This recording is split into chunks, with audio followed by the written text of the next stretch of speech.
एक गहरी सांस अंदर लीजिए और अब छोड़िए। हम सब ये करते हैं, पर शायद ही कभी इस पर ध्यान देते हैं, है ना? ये तो बस अपने आप होता रहता है। लेकिन इस एक छोटी सी साधारण सी लगने वाली क्रिया के पीछे एक बहुत ही कमाल की, एक बहुत ही जटिल मशीनरी काम कर रही है। तो चलिए आज इसी छिपी हुई दुनिया की गहराई में उतरते हैं।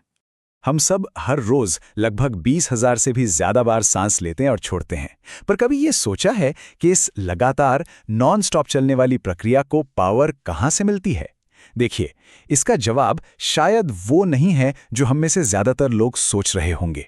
अक्सर सांस लेने की बात आती है तो दिमाग में सबसे पहले फेफड़े आते हैं। लेकिन असली हीरो, असली ताकत तो उनके ठीक नीचे छिपी हुई है। एक ऐसी पावरफुल मांसपेशी जो पर्दे के पीछे रहकर बिना किसी शोर शराबे के अपना काम करती रहती है।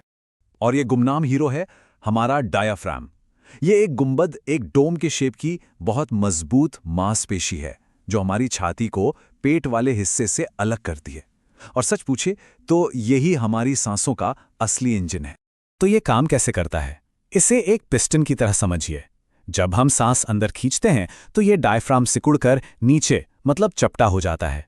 इससे हमारी छाती में एक वैक्यूम सा बन जाता है, एक खाली जगह। और यही खिंचाव ताज़ी हवा को हमारे फेफड़ों के अंदर खींच लेता है। और जब हम सांस छोड़ते हैं तब ये बस रिलैक्स करता है और हवा अपने आप बाहर। कितना आसान है। लेकिन रुकिए, डायफ्राम का काम सिर्फ सांस लेना ही नहीं है। अरे ये तो एक मल्टीटास्कर है। जब कोई भारी वजन उठाता है तो यही डायफ्राम पेट के अंदर प्रेशर बनाकर हमारे कोर को सपोर्ट देता है, उसे स्थिर रखता है। यह हमारे डाइजेशन में भी मदद करता है और इसके लगातार ऊपर नीचे होने से हमारे ब्लड सर्कुलेशन को भी एक बूस्ट मिलता है।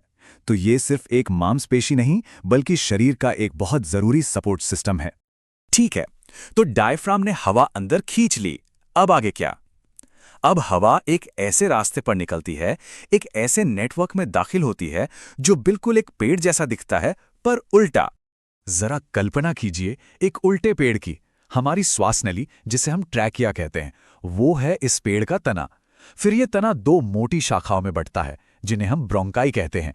और ये शाखाएं आगे जाके हजारों लाखों पतली पतली टहनियों में फैल जाती हैं।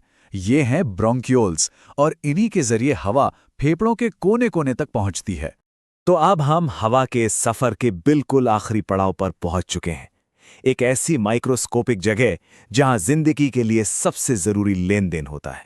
वो जो पेड़ की सबसे पतली टहनियां थी ना, उनके आखिर में अंगूर के गुच्छों जैसे छोटे छोटे एयर सैक्स होते हैं।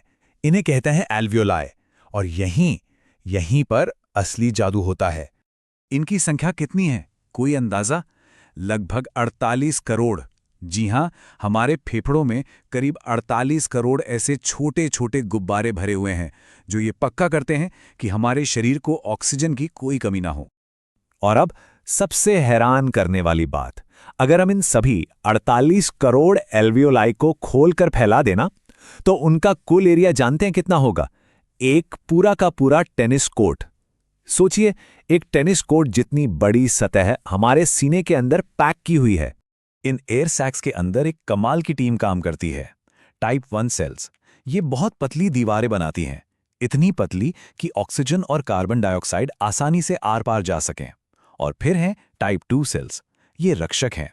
ये एक ऐसा लिक्विड बनाते हैं जो इन गुब्बारों को पिचकने से रोकता है। और अगर टाइप 1 सेल्स को कोई नुकसान हो जाए तो ये उन्हें रिपेयर भी कर सकती हैं। तो जिसे हम आमतौर पर सांस लेना कह देते हैं, वो असल में एक बड़ी 3 स्टेप वाली प्रोसेस का सिर्फ पहला हिस्सा है। इस प्रोसेस का असली नाम है श्वसन या रेस्पिरेशन। स्टेप 2 है फेफड़ों में गैसों का लेन देन। और स्टेप 3 जो सबसे जरूरी है, वो है उस ऑक्सीजन को खून के जरिए शरीर की हर एक कोशिका तक पहुंचाना। तो अभी तक हमने एक स्वस्थ हेल्दी सिस्टम की बात की, लेकिन तब क्या होता है जब इस नाजुक और जटिल प्रक्रिया को लगातार नुकसान पहुंचता रहे? चलिए अब जरा सीओपीडी पर एक नजर डालते हैं। सीओपीडी मतलब क्रॉनिक ऑब्स्ट्रक्टिव पल्मोनरी डिजीज। ये एक ऐसी कंडीशन है जिसमें सबसे बड़ी दिक्कत सांस को बाहर निकालने में होती है। ऐसा इसलिए होता है क्योंकि हवा के रास्ते या तो सूज जाते हैं या फिर वो छोटे छोटे एयर सैक्स अपनी लचक खो देते हैं। नतीजा, हवा अंदर ही फंसी रह जाती है और इसी वजह से सांस फूलने लगती है। इसके दो मुख्य रूप होते हैं। एक है क्रॉनिक ब्रोंकाइटिस। इसमें वो जो हवा की नलियां हैं ना, उनमें लगातार सूजन रहती है, बलगम बढ़ जाता है और रास्ता तंग हो जाता है। दूसरा है एम्फिसीमा। इसमें वो जो कीमती एयर सैक्स थे, एल्वियोलाई, वो ही डैमेज होने लगते हैं, टूटने लगते हैं। इससे ऑक्सीजन लेने की सतह ही कम हो जाती है। और इसकी सबसे बड़ी वजह है स्मोकिंग। धूम्रपान इसका सबसे बड़ा कारण है।